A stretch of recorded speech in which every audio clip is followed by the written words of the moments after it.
Willie D Live. What's up, family? If it's your first time checking out the show, let me know what city, what state you're coming in from. If you're outside of the U.S., let me know what country you represent. Throw up your flag. Family, I need you to smash up the likes, smash up the likes, smash up the likes.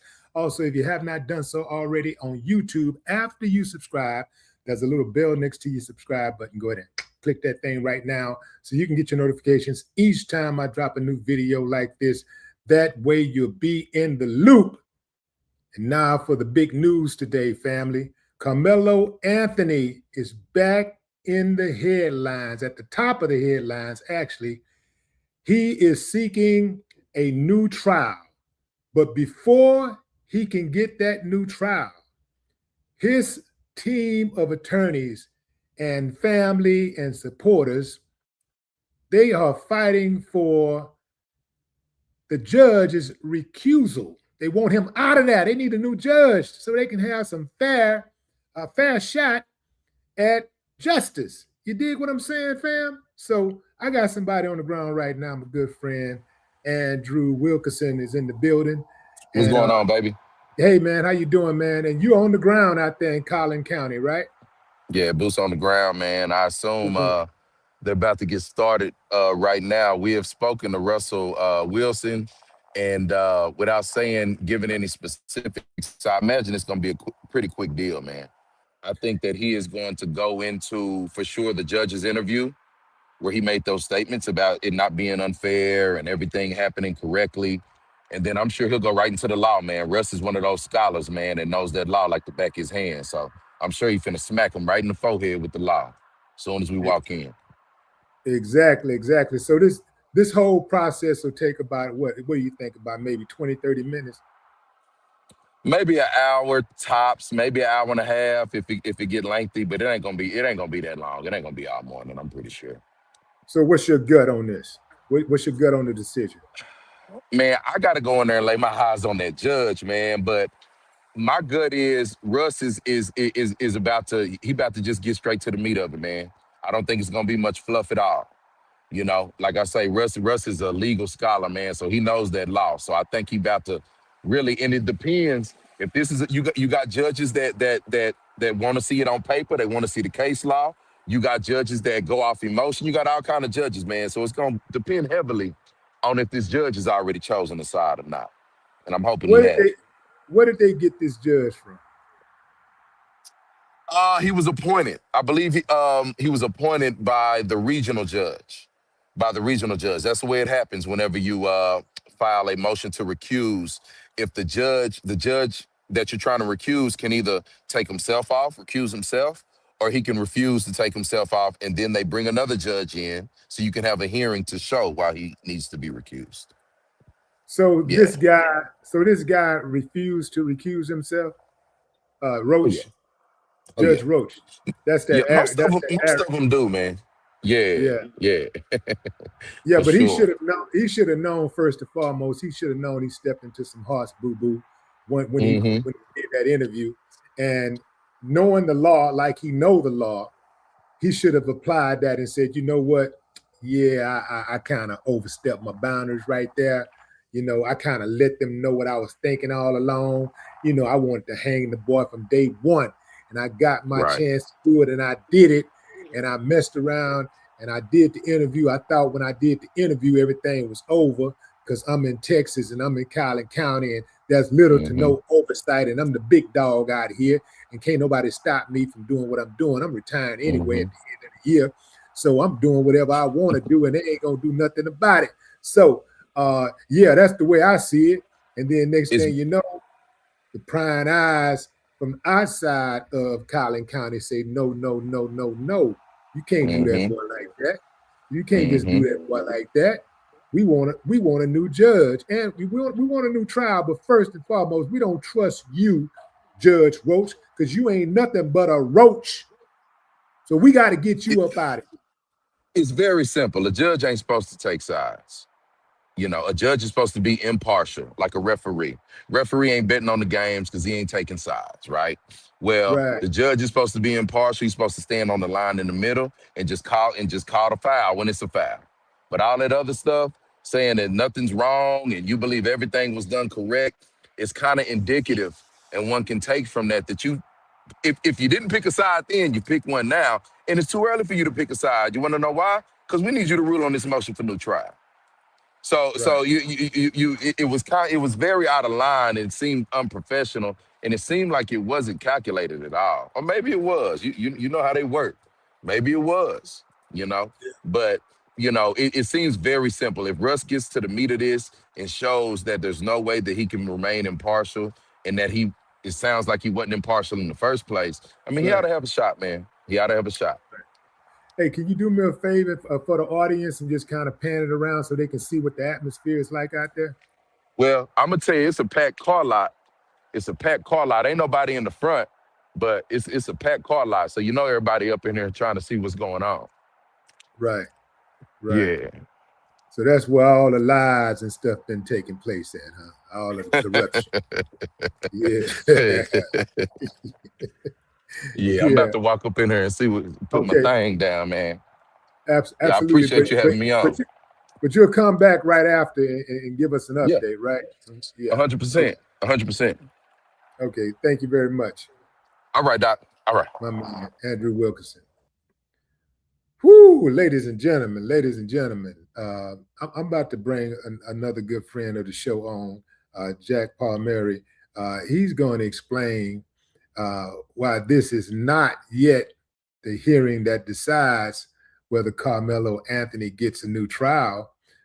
Right now, he's just trying to get a new lawyer so that he can have a fair trial should his appeal be granted. There he is right now. The good man, Jack, is back. Good morning, my friend. Thank you for having me as always.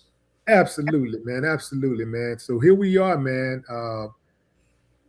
What's crazy is that I think there was a fear for a while from a lot of people that because the Nolan Wells case was getting so much attention that people had forgotten about Karmelo. I think today, hold on, we're getting a little echo. I think today kind of dispels that. People are really, really tuned in. They're locked in to see what type of decision comes out today. What's your gut on that? I agree 100%. A lot of people wrote Karmelo off once the verdict came down. It's unusual for a lot of us to follow cases post-verdict. People don't always follow the appeal process, which is just as, if not more important. And so that was already yesterday's news. That's part of the 21st century society where everyone just needs fresh information.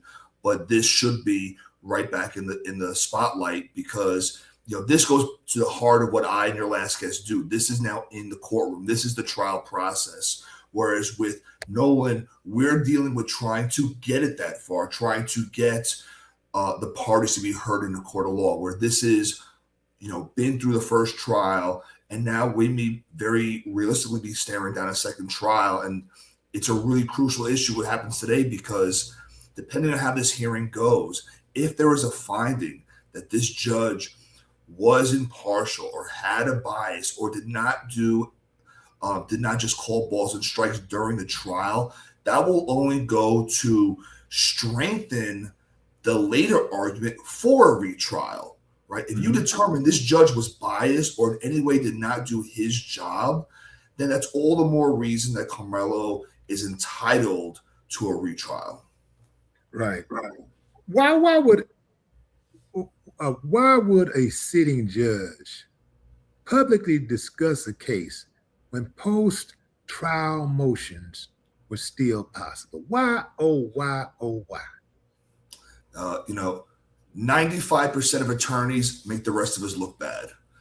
You are right. Why did he do it? He got ahead of himself is the only plausible explanation. There's no good reason for him to have done this.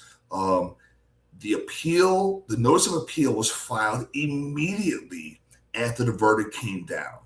So there was no question of whether or not everything would be reviewed. The last thing this judge should have done was put his spurs on, get in front of the camera, and look for his 15 minutes of fame, which is what he did.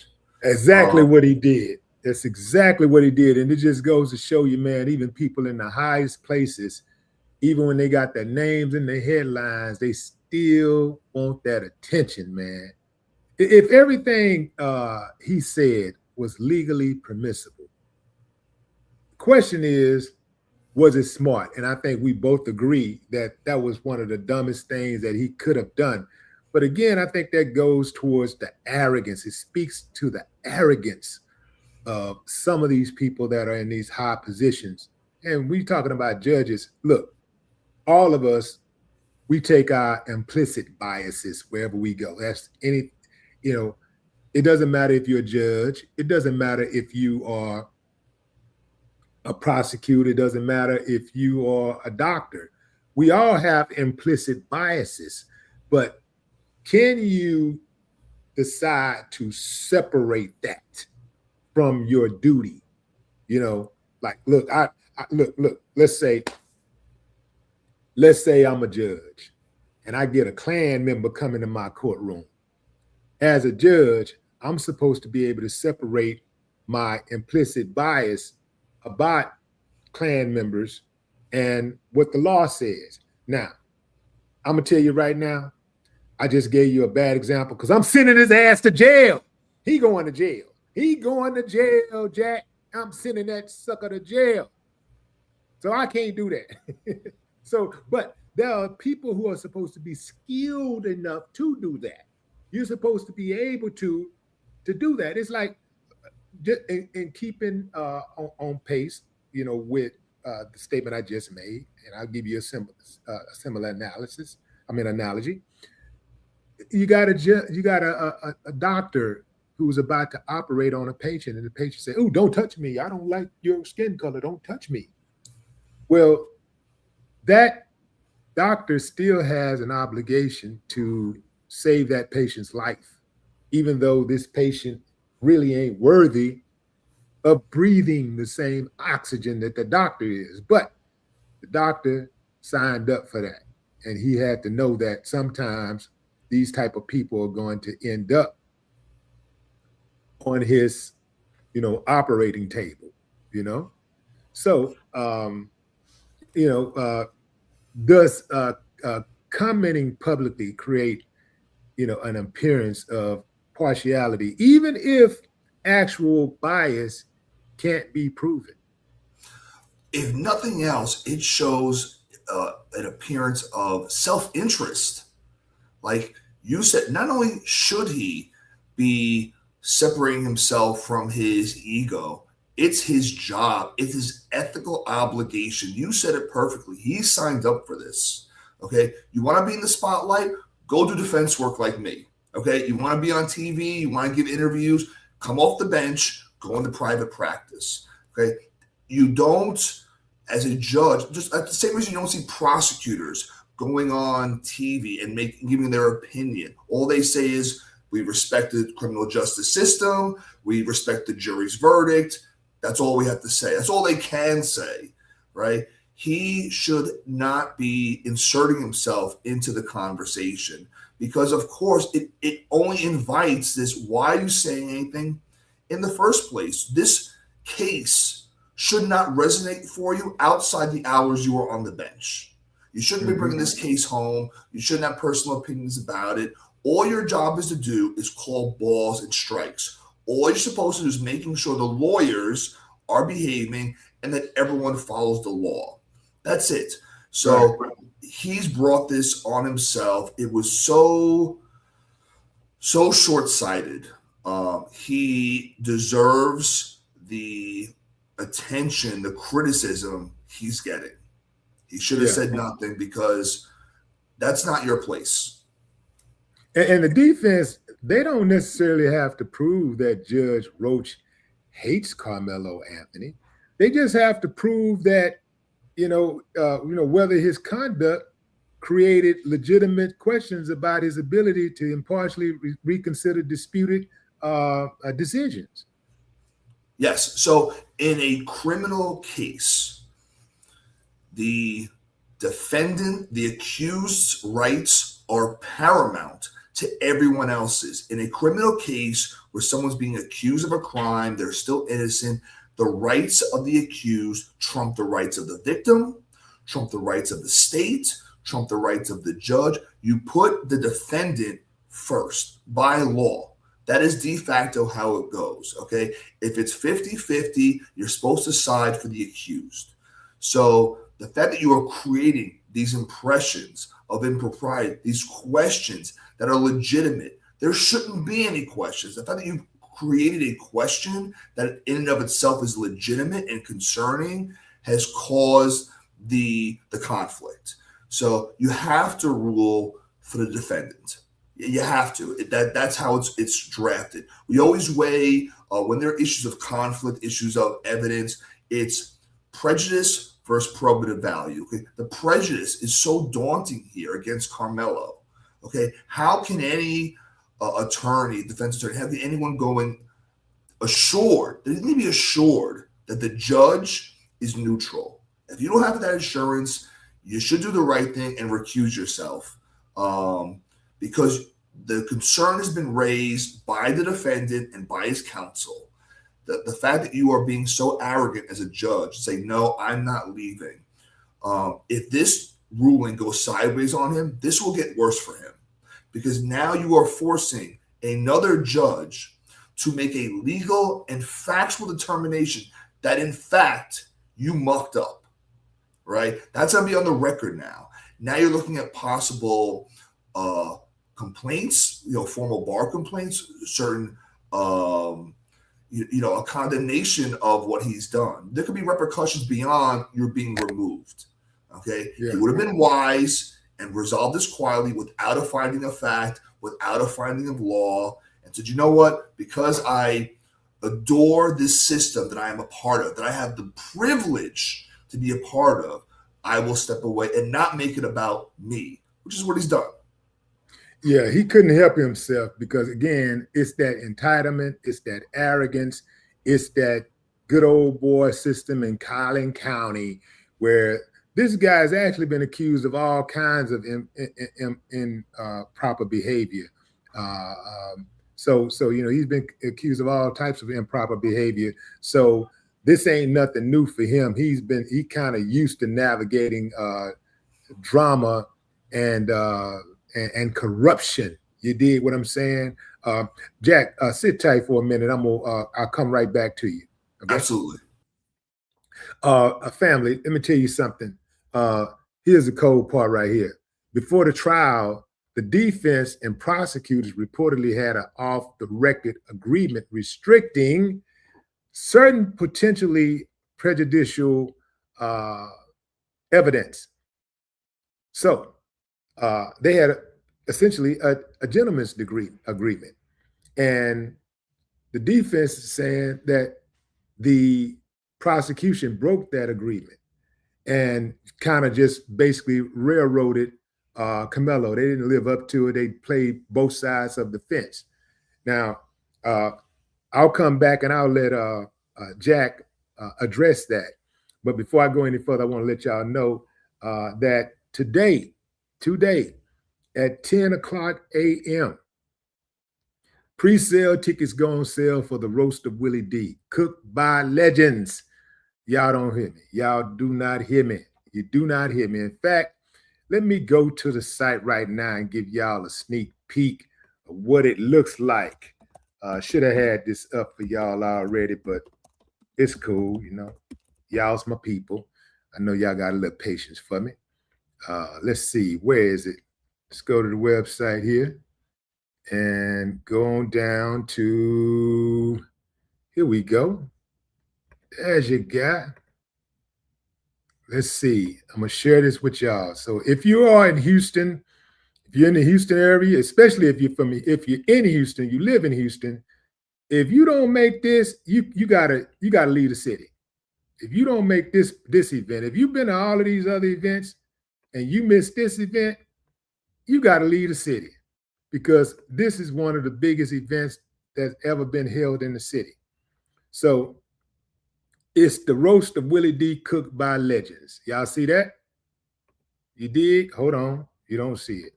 Now you see it. Now you see it. It's the Roast of Willie D. Cooked by Legends. October 28th, Smart Financial Center in Sugarland, Texas. Sugarland, for y'all who don't know, is a suburb of Houston. So I got D.L. Hughley, I got Cedric the Entertainer, I got a lot of people coming, and I'll be announcing new people every single week. I'll be announcing some new roasters and also people who are going to hit the stage and perform. So check this out, fam. This is a super cool thing about it. After the roast, we are going to do a pass the mic. I have commissioned, I've summoned some of my dopest partners in hip hop to hit that stage with me, and we're going to pass the mic. Everybody with a national hit is going to sing one verse of their biggest song. Everybody's going to sing one verse of their biggest song. Oh man, you ain't ready for this. So if you are in Houston, like I said, if you went to the rodeo, you went to a Rockets game or playoffs, Texans or something, and you missed this, see, this ain't gonna never happen again. You can go to a Rocket game or playoff another time. You know, we'll be in the playoffs again at some point. But you're not gonna get this. You're not gonna ever get this again. This is once in a lifetime. So this is in honor of my 60th birthday. So I felt like, you know, what better way to salute myself than to allow my good friends to roast me, you know? And this, just so y'all know, this ain't like the dark roast. This is not talking about your dead mama, you know, talking about somebody spouse who committed suicide. This ain't all of that dark stuff. You know, this is roasting, good old wholesome roasting that started, you know, at family gatherings, on the street corners, at the barbershops. You know, real roasting is rooted in community. So when you get through roasting somebody, or even when you roasting somebody, even you got the person that you roasting laughing. And obviously everybody else is laughing, but nobody wants to fight after you get roasted, you know, rather than wanting to fight or questioning whether we should, you know, ever speak to each other again. You like compliment each other. Yeah, that was a good one. You got me with that one. You got me with that one. So that's what we doing, fam. They're roasting me on October 28th. Pre-sale tickets go on sale today. Pre-sale tickets. You can get the pre-sale tickets today. That means that pre-sale, you get a better deal, right? So you get pre-sale today. And Friday, the regular tickets go on sale. Friday, the regular tickets go on sale. But today is pre-sale, and that is for all of the early birds. If you use the code Willie D Live, you got action. You can get you some pre-sale tickets. Go to Willie D Live. Boom. There you go, man. Now, this is important to me, fam, because, you know, they told me I wouldn't see 18 years old. And, you know, I done lapped that thing a few times. You dig what I'm saying? They told me I wouldn't see 18. I used to wake up and pinch myself. I think I was about 30 years old before I stopped pinching myself every morning that I woke up for a birthday. So, yeah, so this is important to me. 50 was good. Don't get me wrong. 50 was dope. It was a great, great moment. It was a great moment in time, but this 60 feel even better. This 60 feel better. Somebody said Willie is an old man name. It is. Willie is an old man name. I guess I'm an old man. You know, I'm proud of that though, man. Let me tell y'all something. Getting old is the goal. Understand that. That's why a lot of youngsters be getting their heads knocked off, because they don't respect their elders. They don't respect the concept of aging with grace. I don't know one 50-year-old, 59-year-old who says, man, I hate to see 60. I don't even know most 20-year-olds, 30-year-olds who say, I don't want to see 60. Getting old is part of the process, man. That's why you try to eat healthy. You don't want to just get old. You want to age with grace, and you want to be a healthy 60, a healthy 70, a healthy 80, a healthy 90. I'm talking about still drive. Man, I'm going to still be driving my own car at 90. Understand that. I'm going to be still driving, moving around, popping my collar. Y'all don't understand. Y'all don't understand. Getting old is the goal. Understand that. All you youngsters out there, some of y'all youngsters think 30 years old is old. Y'all be like, oh man, he's 30 years old. He old. He old. He old. What's the alternative?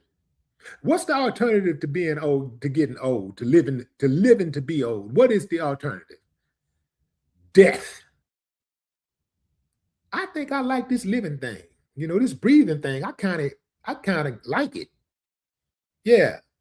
So I got my roast coming up October 28th. Tickets go on sale at 10 a.m. Central Standard Time today. Pre-sale tickets, not tickets. Regular tickets Friday. Pre-sale tickets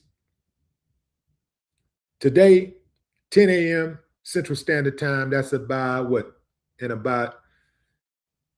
is that?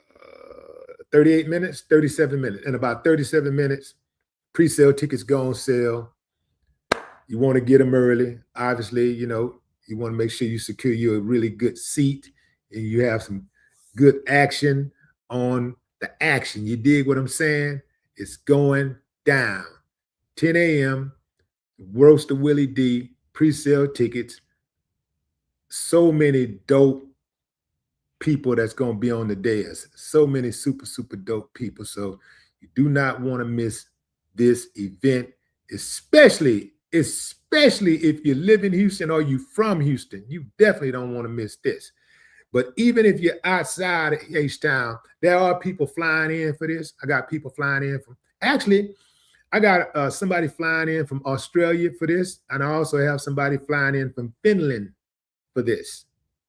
And Baku, Azerbaijan. So it's a big deal, y'all. So if you can make it, you want to make it. You dig? So let's get back to Karmelo Anthony, and let me bring my man back in, Jack Palmieri. Jack, welcome back. How many times people say that? Welcome back, Jack. That's just cool, man. You got the coolest name. Jack ain't no old man name. Jack is fly, man. Jack is timeless. I appreciate that. Yeah, this Willie thing, man, you know. Yeah, I agree with the commenter who said that Willie is an old man name, though, because my aunt used to date this guy that we used to call Mr. Willie. So when somebody called me Mr. Willie, I said it's Mr. Dennis, because they're right. It sounds like an old man. I don't know. Willie, young man. Mr. Willie sound old. Willie is cool, but Mr. Willie sound old. You put the Mr. in front, or they put Mr. Sir. I'm like, oh man, really? Come on, please. I don't want, it's like, you don't want to see my ID anymore? Really? Come on. Yeah. We joked off the record, you're turning 60. I look older than you. You got a few years on me. No, look at this. I look terrible. I look like one who's turning 60. No, I don't think so. Hey man, it's really about energy, bro. That's what it's really about. Energy. It's that energy, man. Yeah, I agree. It's find something you like, find something that invigorates you. For me, it's trying to stay physically healthy, go to the gym. Got my kids, they keep me running around, so I got to keep up with them, and they're pretty fast. So find something that keeps you going.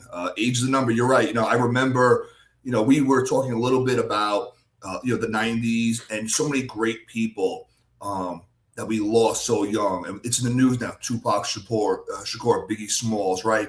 They were in their 20s.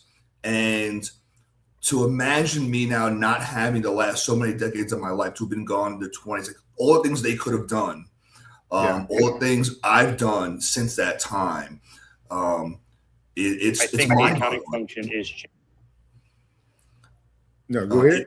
It's mind-boggling. So, yeah, to say, I remember being in my teens. 30 sounds hella old, and then you get there. It's like it's not so bad. It's I say, for you and me, be wary of the old men who survive a young man's game, right? If I'm still here, there's a reason.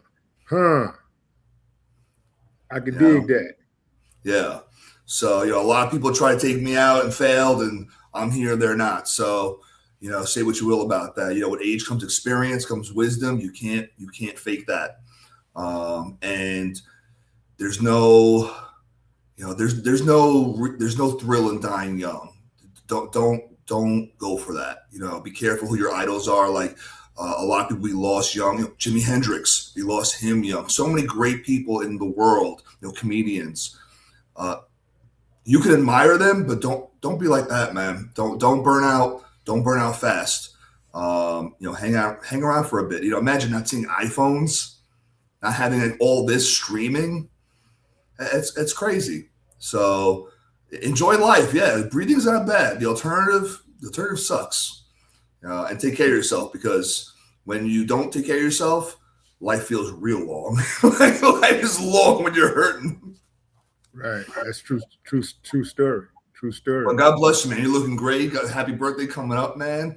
The fact that you can be roasted, it's a good sign. It means you did good things, and it shows how much people adore you, and rightfully so. Yeah, I appreciate that, man. I appreciate that. Now let's talk about this gentleman's agreement with Carmelo Anthony's defense had with the prosecution.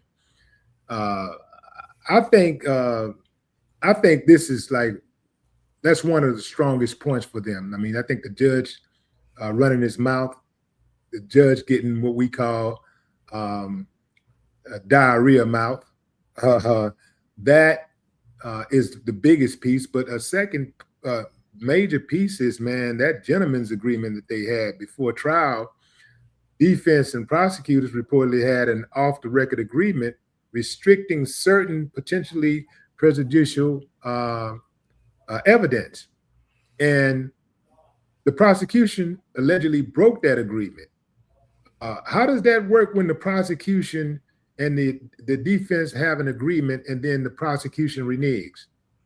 Yeah, when push comes to shove, no such thing as a gentleman's agreement for trial. It's kind of like two MMA fighters who have a gentleman's agreement that we're not going to take it to the ground, right? We're not going to do so. We're going to keep it standing, right? And then the one guy who knows a grappler, what does he do? Takes it to the ground. Did he break the gentleman's agreement? Sure. The gentleman's agreement is not worth the paper you would print it on if you printed it. I think that was a big misstep by the defense. Now, yes, I have a relationship with prosecutors, and if they tell me something, I know I can hold them to their word because they know they can hold me to my word if I say something, but it's not legally binding. That's the problem, right? It's not, if I can say, oh, you said you were going to do something. Yeah, and now I'm not because maybe my chief is mad at me. Just like that. Yeah, now I'm not. Like, what are you going to do about it? Which is what they did, which nothing. It was really, I think, a misstep by the defense. I've been critical of this trial, but more so from the defense standpoint, meaning I felt I never saw enough out of them. This was already a stacked case for the prosecution, and I did not see enough. I wanted to see a real fight out of the defense. I wanted to see more. And I think that was a misstep. If you're that concerned about it, unless you have that rapport, get an email, get something saying, Judge, it was something you can hang your hat on. Gentleman's agreement, that was a risk, and it blew up in their face. And there's no obligation to keep that agreement. Yeah. Carmelo's appellant attorney says a dispute over the agreement affected Carmelo's decision not to testify. Sure, because what that means is that there was something that had he, taken the stand, they could have crossed him on. Taking the stand as a defendant, as an accused, is very delicate, And 99 times out of 100, you're going to hear defense attorneys like myself say we always advise our clients not to take the stand. The direct examination, when I put you on the stand as you're my client, and I'm going to walk you through your story, that's the easy part. But then the prosecutor has their chance to try and just trip you up, and that's all they're going to try to do. And the last thing you want is an accused starting to stutter and mumble and get tripped up and try to explain things away. It just never looks good. This was a tough case because, again, the homicide was not in dispute. It was the defense. This wasn't a case of you can't prove it. It was pretty well established that Karmelo had committed a homicide in Austin. The question was, did he have a legal right? And I think there were a lot of things the defense could have and should have attacked more in their defense case that they just didn't do. They could have done a lot more. Given it was so biased from the outset, right? Given that we feared that Karmelo was facing down a really tough battle, you gotta leave it all in the cage. You gotta leave it all on the line. You gotta know you left nothing to chance. I've seen more effort in this appeal than I feel I saw in the initial defense case. That gentleman's agreement, I know that you're saying that it doesn't have any merit and it has no legal grounds, but it's significant because Karmelo's defense was centered on self-defense. And so if he's saying it was self-defense and he don't get on that stand and tell us why he felt threatened, why he feared for his life, then, we don't have that testimony to go on. The jurors, even though I think the jurors were biased also, even if they wanted to not be biased, they couldn't because they didn't have that testimony. They didn't have the person who said that he feared for his life, who took a life because he feared for his life, testimony. Yeah, I think I understand what you're saying, and I get the sentiment. Again, it's very tricky because there are questions that would have been uncomfortable for Karmelo to have to answer, that any way he tried to answer it would have come off less than ideal. There was allegations and evidence put forth that when Karmelo had the initial verbal confrontation, his hand was in his bag and his hand was presumably already holding the knife in question. Now, I don't think that in and of itself takes away his self-defense claim. I would explain that without Karmelo needing to take the stand, but the prosecutor is not your friend. The prosecutor is there to make you look guilty, to make you look criminal. And he would have tried to twist that against Karmelo to say, you went there, you walked over there with the intent to commit a crime, right? If Karmelo says, no, I wasn't, prosecutor says, well, of course that's what you're going to say. I didn't expect you to admit it now. It's so tricky to have a defendant take the stand. Ideally, if I had to give you you want something more powerful for your. If I had to give a scenario where I might have a client take the stand, it would be an alibi case. It could not have been Karmelo on that date because he was at home with his grandmother, helping her with her daily lunch routine. And actually, it was a mistaken identity, something like that. To put him on the stand, again, I want to keep the burden on the state. And I want the state to establish, no, he did not have reasonable belief to think that he was in mortal danger. And so he doesn't have that self-defense claim. I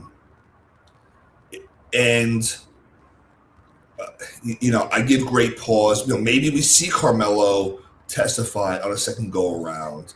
But that's very tricky because, again, like I said to you before, what I say is an argument. What he says is a statement that can be, and the state will try to use against him. I would rather bring in the friends. I'd rather circle around third-party witnesses and what was going on at that time and create that reasonable impression without Karmelo having to take the stand.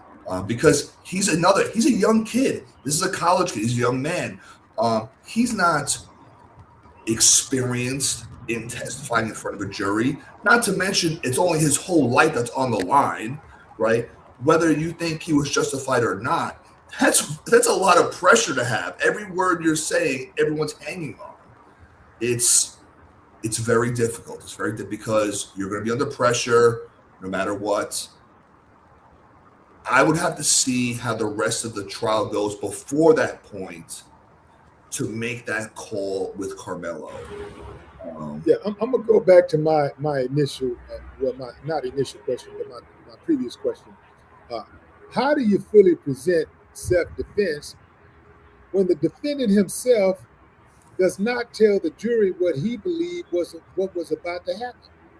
Sure. So you paint the picture as put yourself in Karmelo's shoes. All right. I'm going to paint the scenario of what Karmelo was facing. I don't need Karmelo to tell you because we know he was facing down, or so many people were facing him down. He's on this, these stairs where the canopies were. He's being surrounded.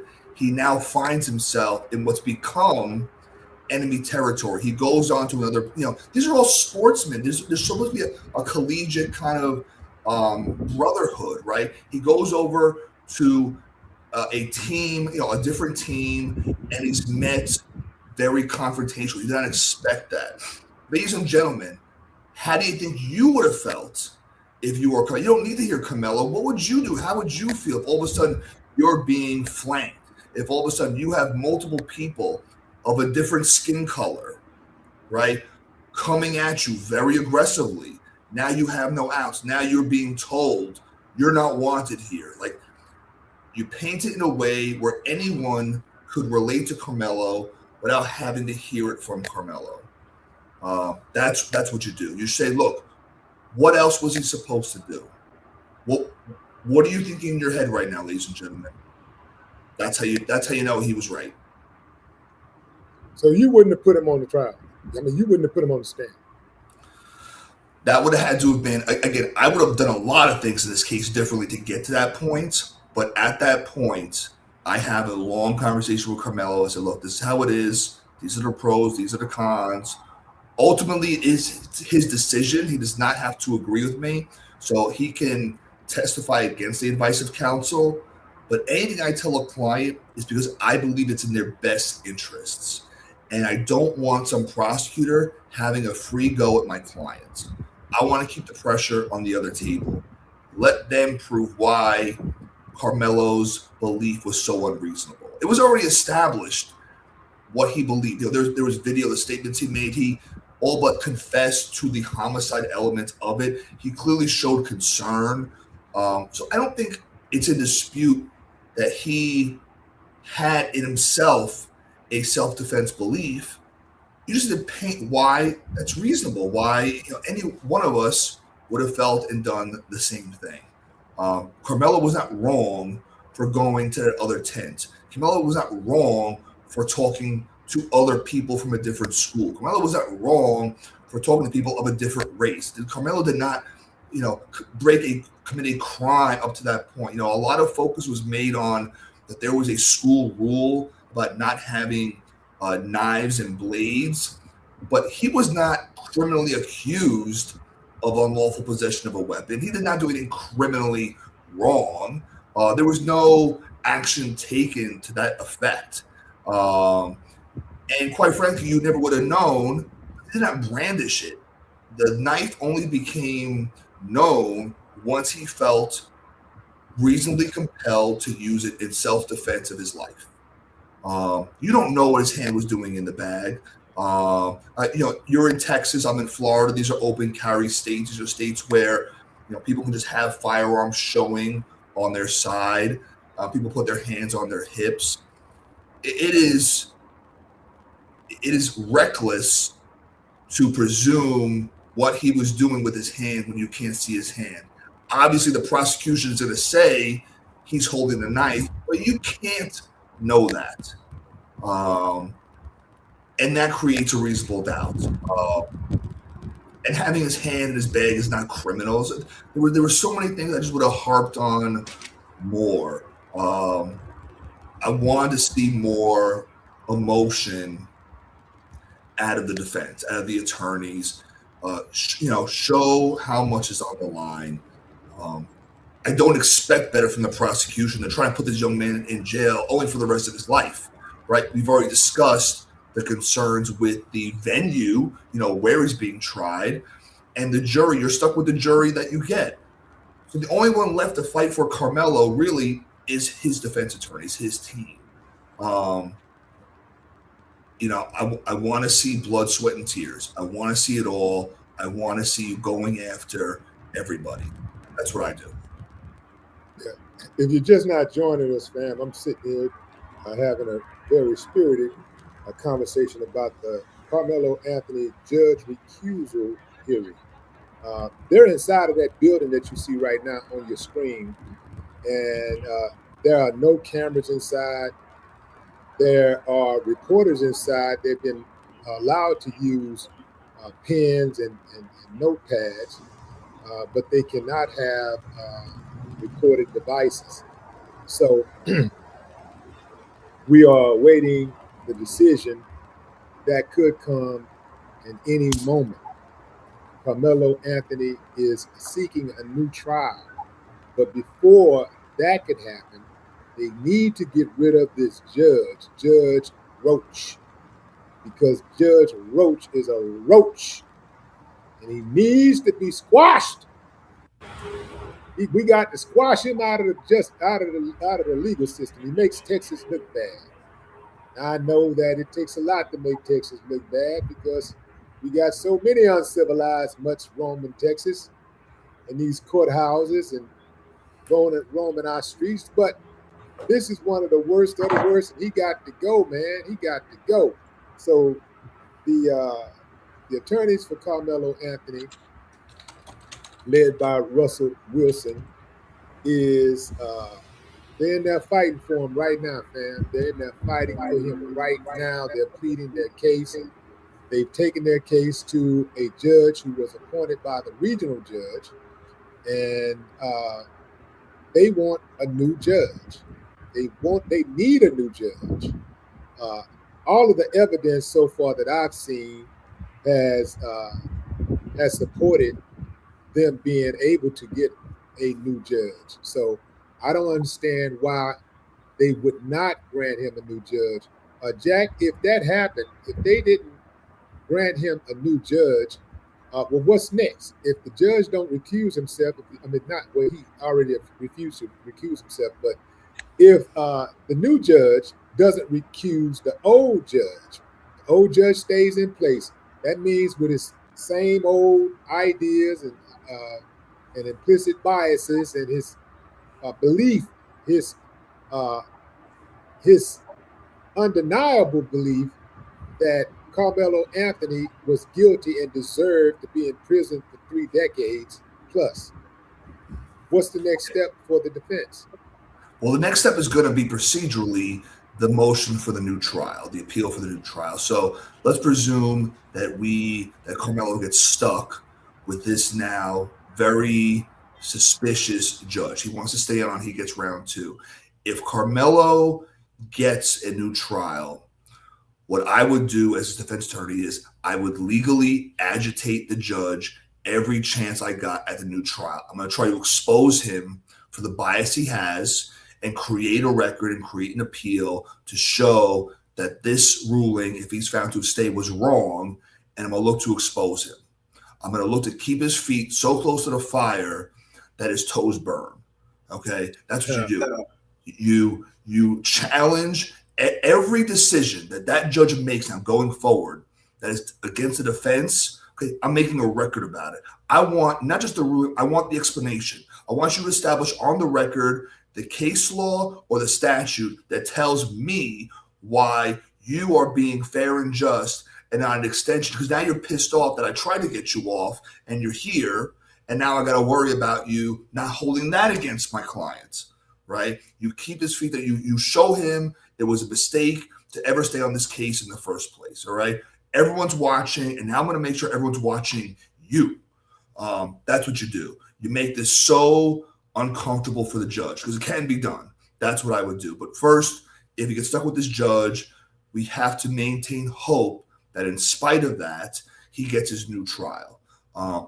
The issue with the judge came up after, so it is more fuel for a righteous fire, but we're not dependent on it. I don't want anyone worried if today's motion goes against us and we are stuck with this judge, we still have every other legal basis for the retrial.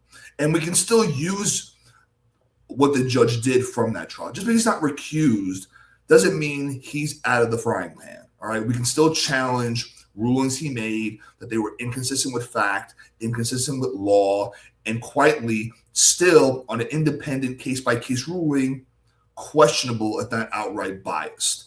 So you keep pressing the issue. Do not let up on the gas one bit. Karmelo's new attorneys are also challenging aspects of the jury instructions. So, so how does that look? Because they argue problems with the instructions weakened his self-defense theory.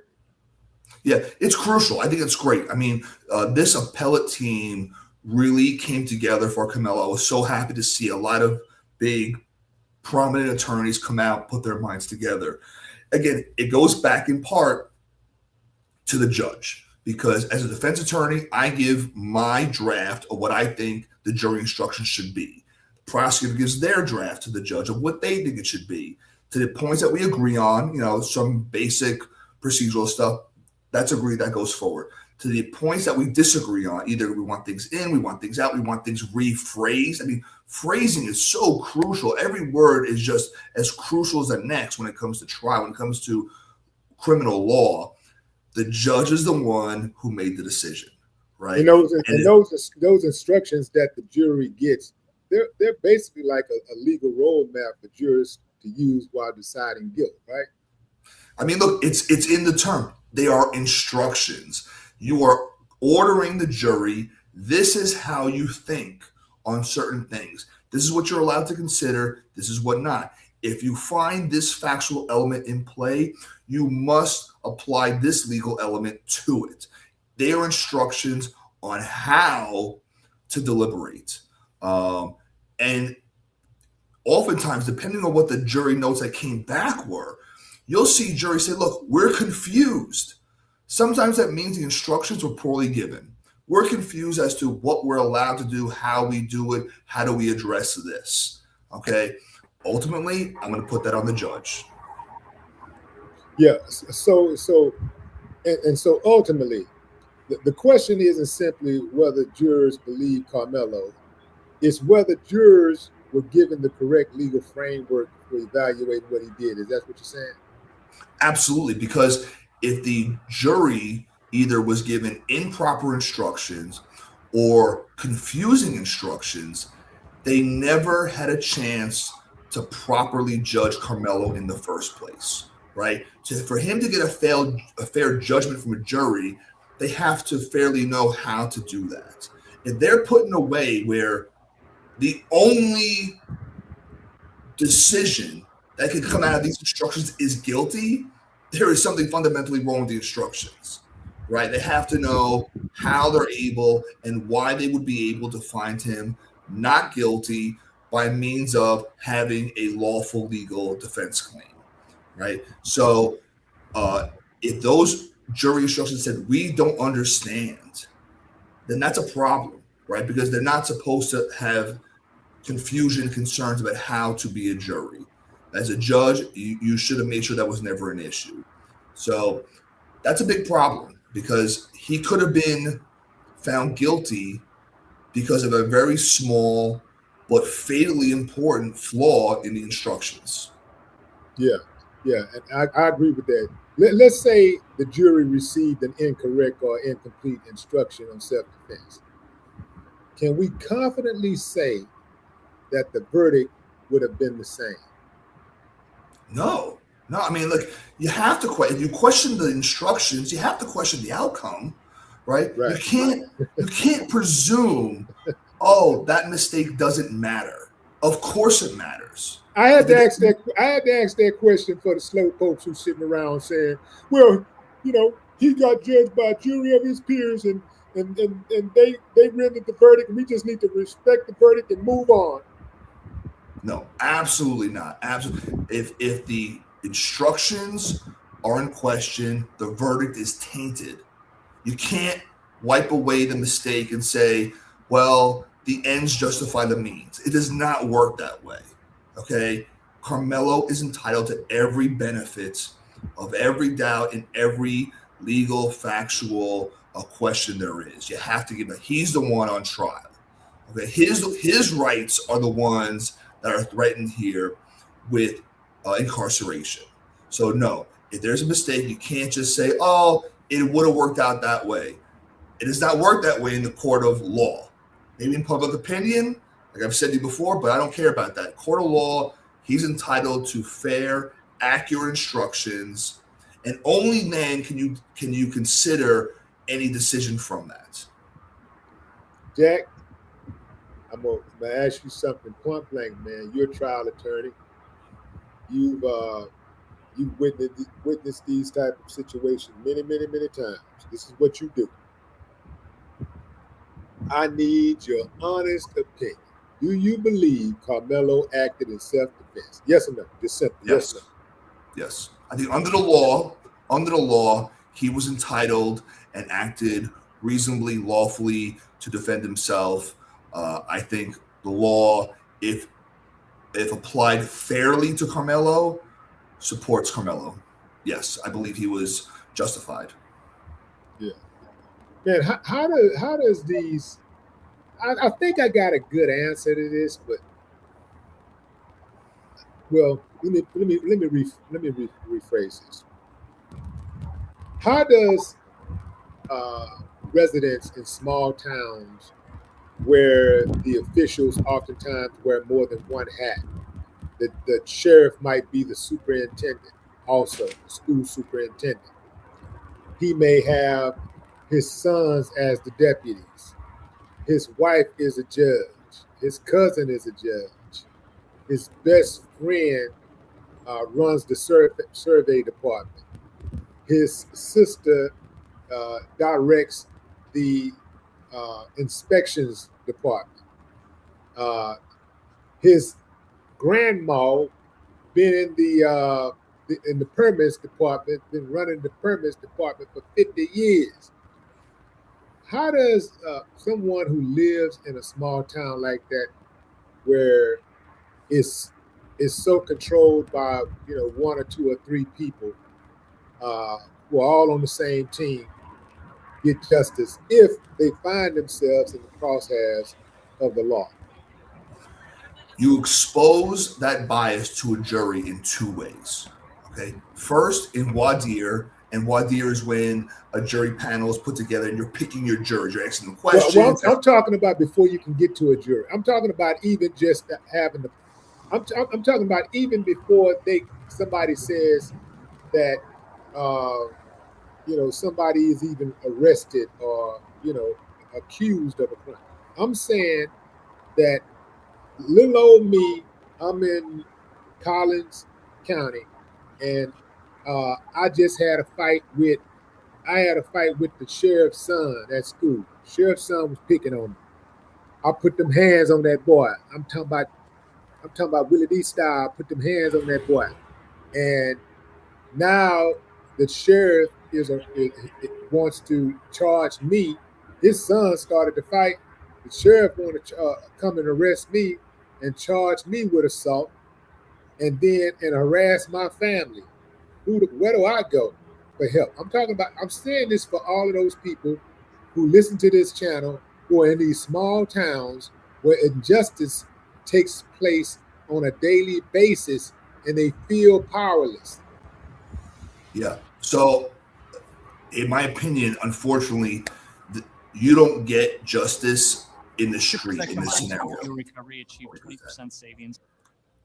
So you don't get the fair shake, the justice you're talking about. For clients that are in these situations, and I always advise anyone who thinks they're going to find themselves in a situation, in the moment, you take the L, you stay quiet. The Axon body-worn cameras should be rolling, right?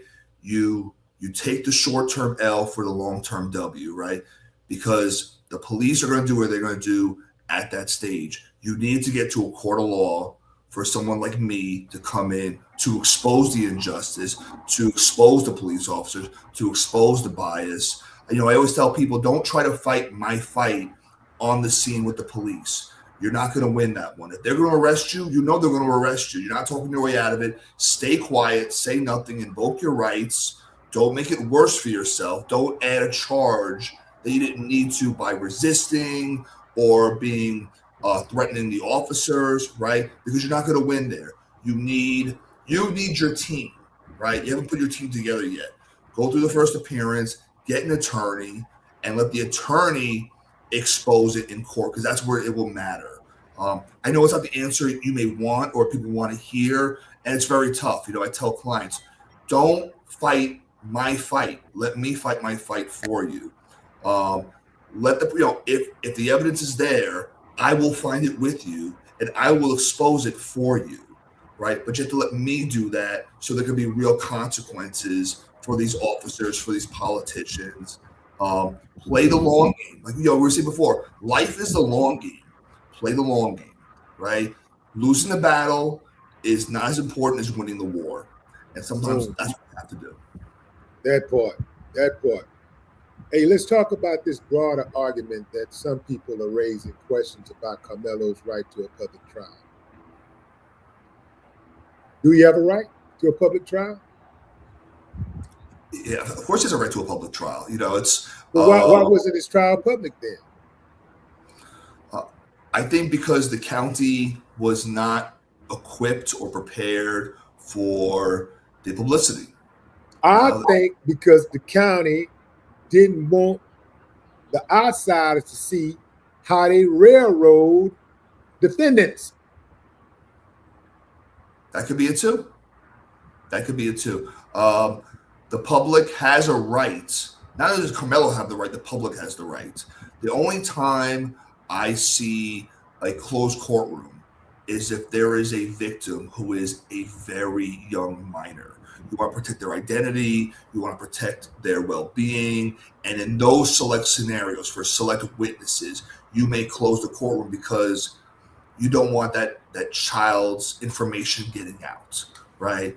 But even then, the attorneys have access, the court staff has access, and the press have access to a limited degree. They know they're not supposed to report certain things. You'll see where camera shots are angled away so they can be in the courtroom but not show the minor. But in a case like this, there's no legitimate basis to close it off.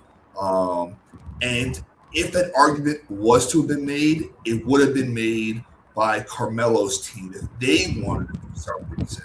I did not hear that they wanted that. I think they wanted and should have had the public being able to watch along, because that's how, we've talked before about what transparency.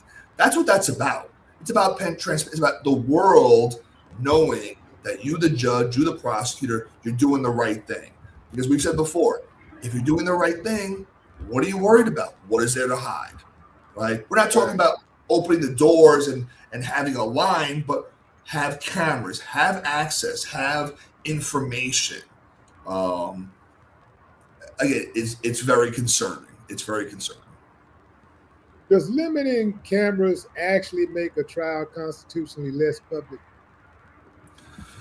So if you're talking about like to zero, or sometimes what you'll see is you'll have one news station and their camera will be set up and they'll share it for all the venues because there's only so much space in a courtroom. The cameramen make noise. They're creating distractions. You don't want the jury looking at the camera crew. You want them looking at the witnesses.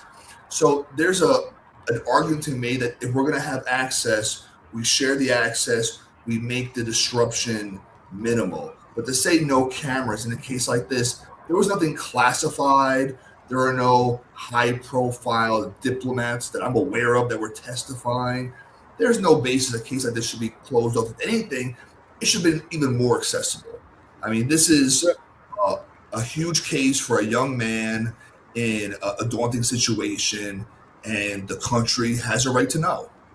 Well, I guess the courtroom has remained legally open to the public because from what I understand, they've allowed about 40-some people inside of the courtroom, and then there's another 300 who will be watching in a room inside of the courthouse on monitors, right?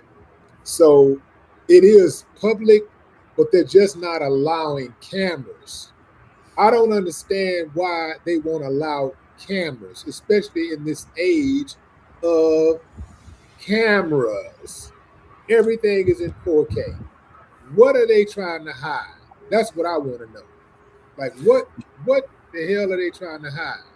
So make the you know, hey, if there's Listen, nothing to they're hide, trying to hide their mess ups. You and I, you've become quite the legal scholar. I got to tell you. So a lot of things I touch upon now, you're a step ahead of me. And we've talked about the video is objective. The video catches what it catches. It doesn't care how you feel. It doesn't care what you think, right? If you mess up on camera, we're all going to see it. And there's no real debating what we saw on TV. If there's no camera there, and I say, Willie made a note when he wasn't supposed to. He said, I didn't make a note, or the note was just like a love note to my family or something. Then you have reasonable doubt. You have plausible doubts. You have an excuse you can make. The camera watches all, catches all.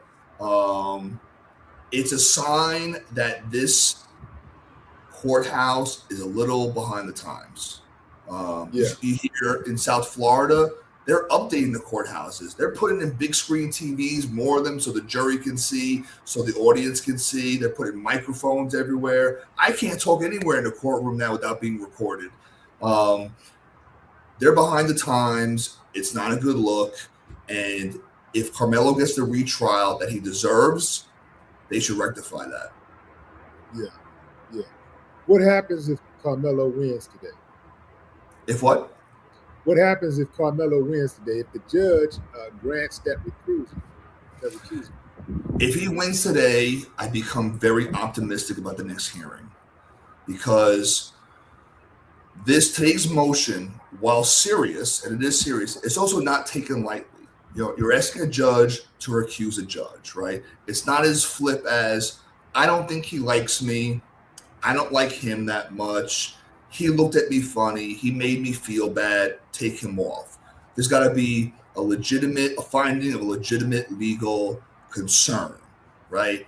And if there is, it calls everything else the judge did into question, right? It bolsters the motion for a new trial, because now if this judge had to be recused, how do we implicitly trust anything he did beforehand, right? He was itching to get on TV. This guy knew from the go. I got the Karmelo Anthony trial. I'm gonna get a book deal. I'm gonna get on Nancy Grace. It's gonna be good. I'm gonna get to retire and go to private practice. I'm the judge who presided over the conviction of Karmelo Anthony. It's gonna be great, right? No, Slick. That's not how it works. So I say you show, if it's shown that he put himself first. It's kind of the idea of fruit of the poisonous tree. When you have a bad arrest, everything that comes from the arrest is tainted, and that's what you have here. So I become very excited for Karmelo if today goes for him. If it goes against him, I'm still optimistic. But man, does it put fuel in our fire? Yeah, if he gets that.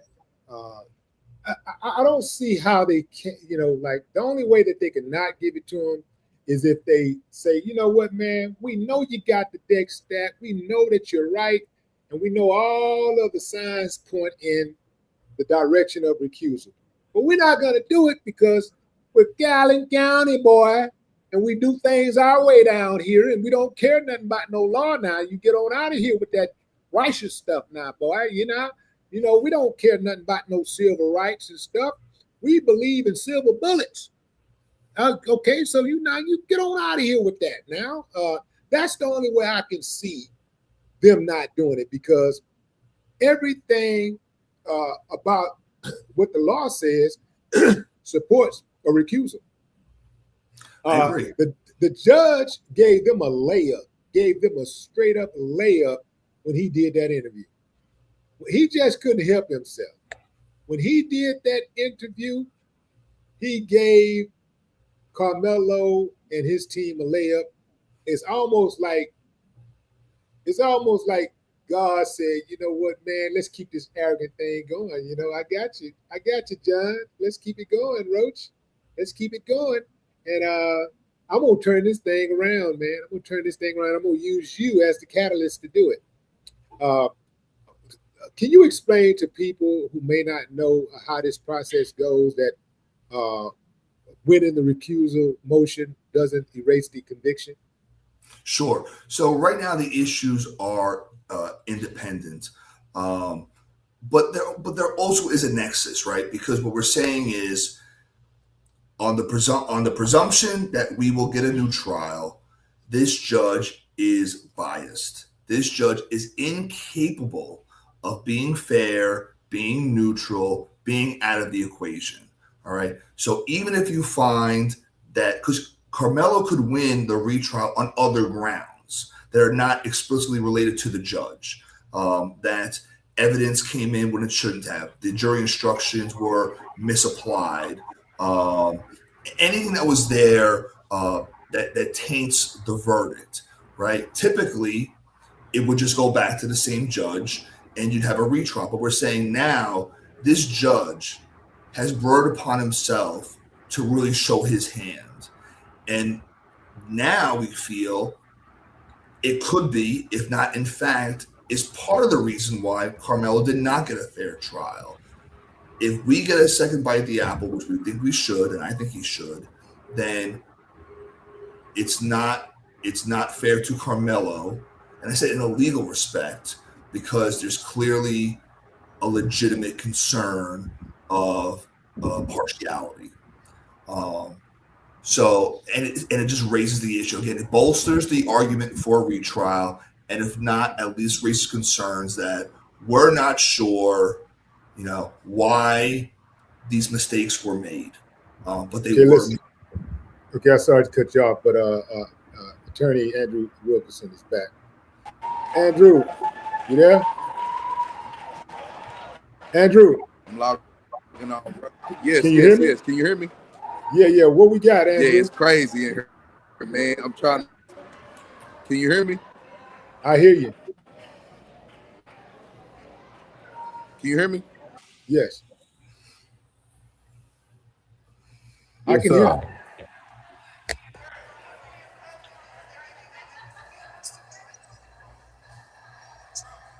I hear you. I can't hear you.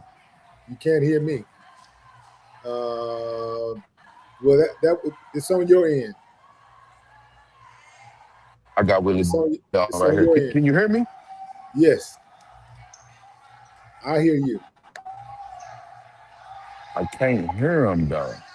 We got to get Andrew in here because Andrew is on the ground, family. He is right there in Collin County, and he might have a decision for us already. Yes, ma'am. Thank you. I can't hear y'all. You can't hear us. I wonder what's going on, man. Not guilty, boy. Andrew, can you log out and come back in?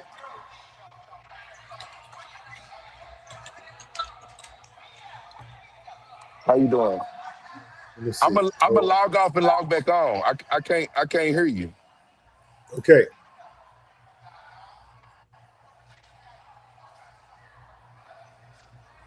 He's gonna log off, log back on. Let's try that.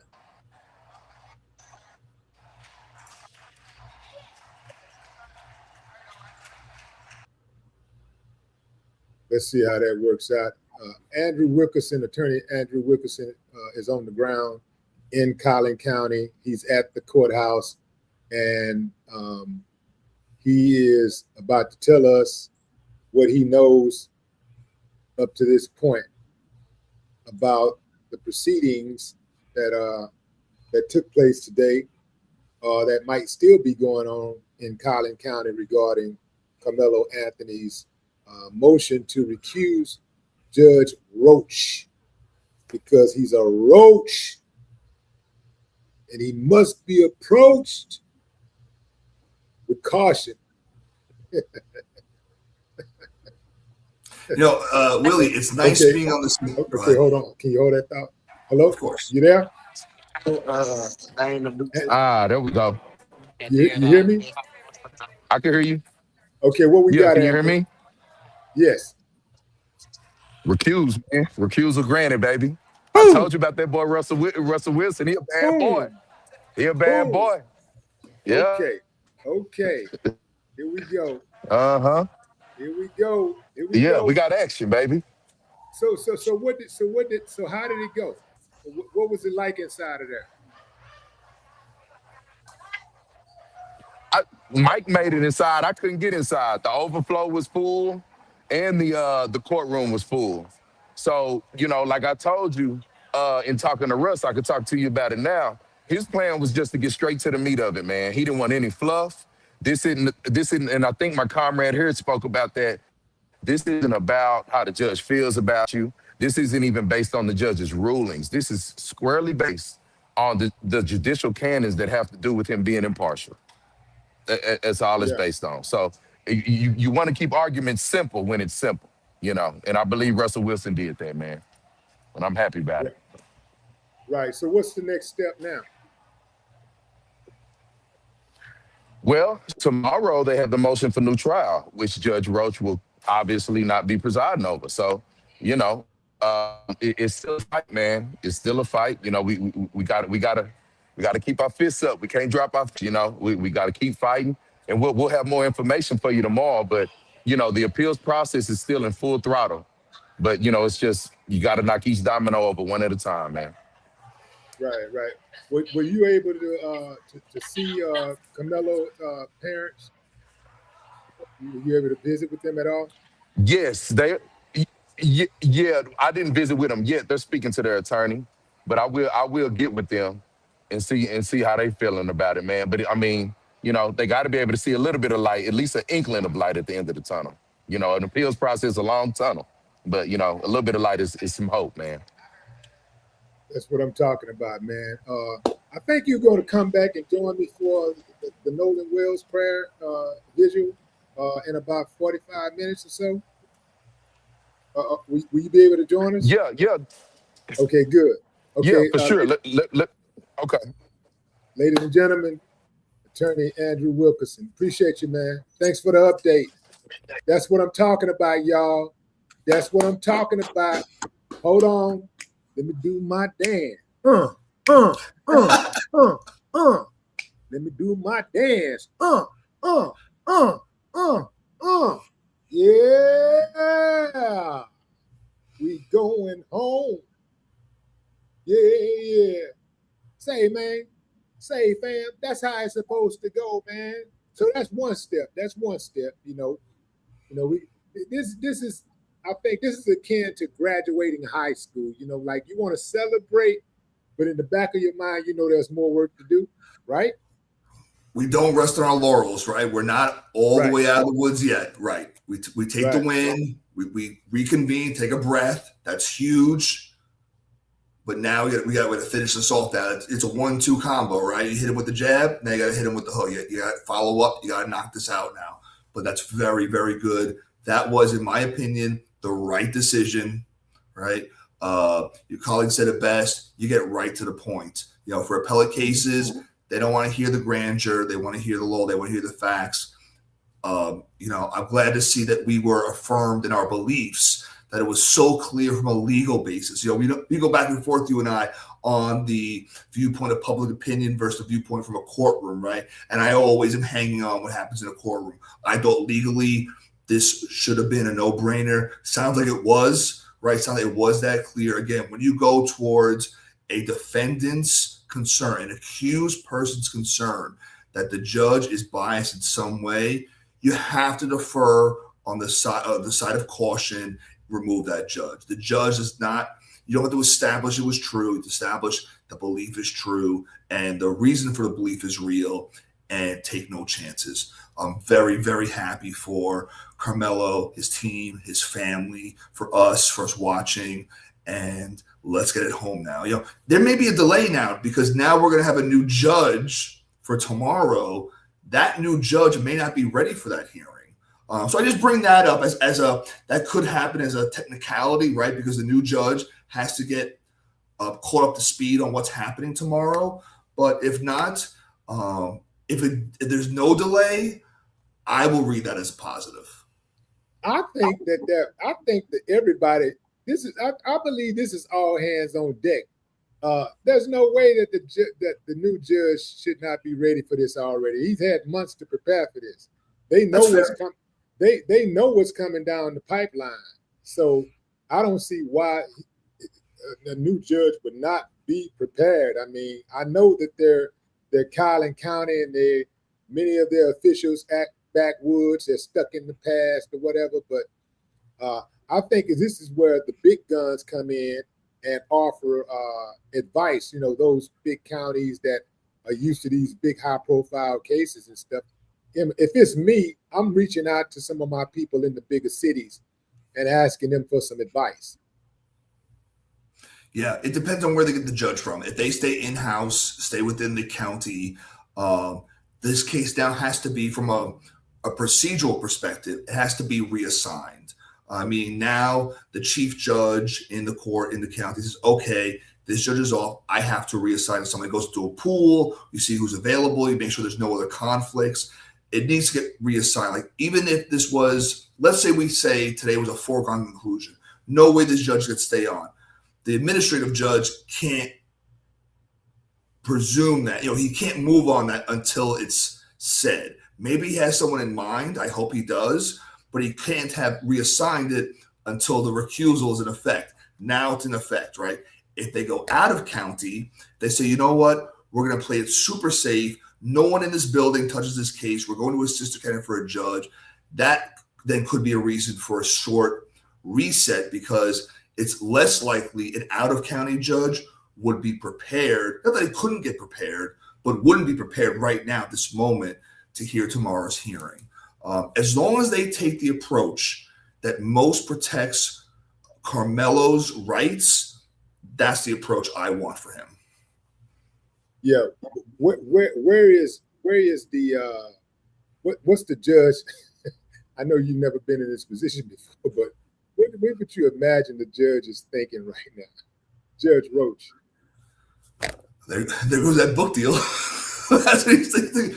Now he's got to be thinking, I really hope this issue goes away quietly, because, like I said earlier, he took the risk and struck out on, now there is a legal finding. There's a legal opinion from a superior judge saying you are recused. Like, I am ordering you recused. You don't have a say anymore. There are laws and there are facts at play that are concerning enough for us. We're removing you. Okay. I wouldn't be surprised if he goes on a short vacation. If he goes on a short hiatus, if he gets reassigned out of the criminal division to family court, civil court, probate courts, this is a very bad look for a judge. If you remember, years back, the Parkland shooting case, that was very big for us in Florida, right? Nicholas Cruz, he goes into the school. We all know what happened. Judge Scheer presided over that case, that trial. And at the end, she was seen in court hugging prosecutors, okay? It became such an ordeal, she abruptly resigned and retired, because the optics was so offensive from a legislative standpoint, from a legal standpoint. If this guy gets reassigned and that's the best of it, he had a good day. He should now take summer break. Take your PTO, go home, get out of town, get out of the spotlight, cancel those TV interviews, put the book deal on hold, and hope that this is the end of it and not the beginning for you. Yeah, man. Hope this is the end for you, you roach. We are so glad to get rid of you. You did Karmelo dirty, and now you getting done dirty. You getting your karma, and I absolutely love it.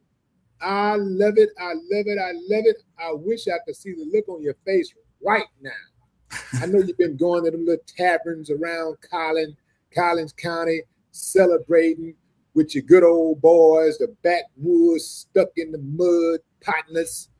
Yeah, I know you've been having fun, drinking your beers and your cognac. And now you ain't that sophisticated. You're Jack Daniels. Yeah, yeah. I bet you've been over. You probably not even drinking Jack Daniels. Probably over there drinking some Boone's Farm. What they call it, Boone's Farm. Yeah, man, get out of here with that MD 2020. You dig what I'm saying? Boom. Ladies and gentlemen, if you're just not joining, Karmelo Anthony has been granted a new judge. He just got the judge recused, where his defense attorney, led by Russell Wilson, has just gotten the judge recused. That means he's out of here. He ain't got to never face that uncivilized mutt again in life. This is good news. This is good news for Karmelo. It's good news for his family. It is good news for all of those who believe in fair and impartial justice. This is a good look for humanity. Thank you, Jack. And you know that we have the Nolan Wells prayer vigil coming up in a few moments. So I want to have you back on there, if you will, grace us with your appearance and your expertise, man. Of course. I'll see you soon then. I want to leave with this. It was nice being on the same side of the argument with you for once. Yeah, that did kind of feel good. That felt good. It felt very nice. Hey, man. Hey, look, man. Hey, one step at a time. One step at a time. Very good. Very good. I'll see you in a little bit. Thank you so much, as always. Absolutely. Ladies and gentlemen, I will be right back. I'll be right back with the Nolan Wells prayer visual. That starts in about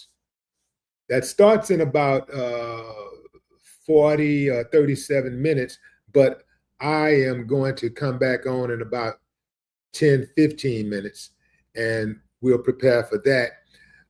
Meanwhile, make sure that you go to smartfinancial.net and get your Willie D Live or Willie D, the Roast of Willie D tickets. Get your Roast of Willie D tickets. The pre-sale started about 23 minutes ago.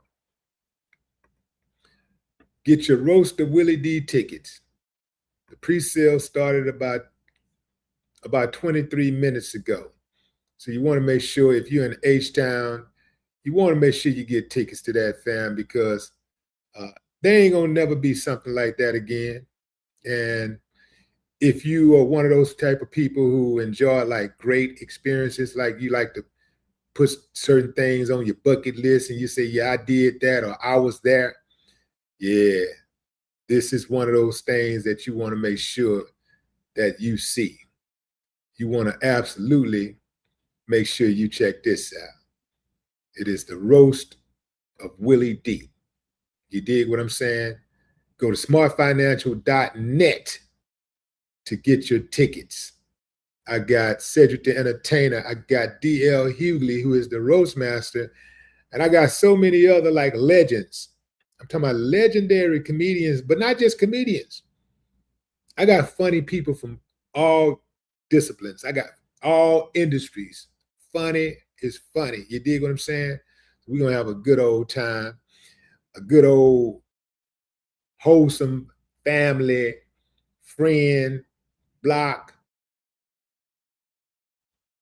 barbershop, dinner table, family gathering, community time. You dig what I'm saying? Good old time. You dig what I'm saying? So go get your tickets right now. They're on sale right now. The pre-sale tickets are on sale today. The regular tickets go on sale Friday. So y'all know how it go. The sooner you get yours, the early bird get the first worm. You dig what I'm saying? That's my time, family. Enjoy the rest of your morning, afternoon, or evening, wherever you are in the world. The Nolan Wells prayer visual episode coming up shortly. No more talk.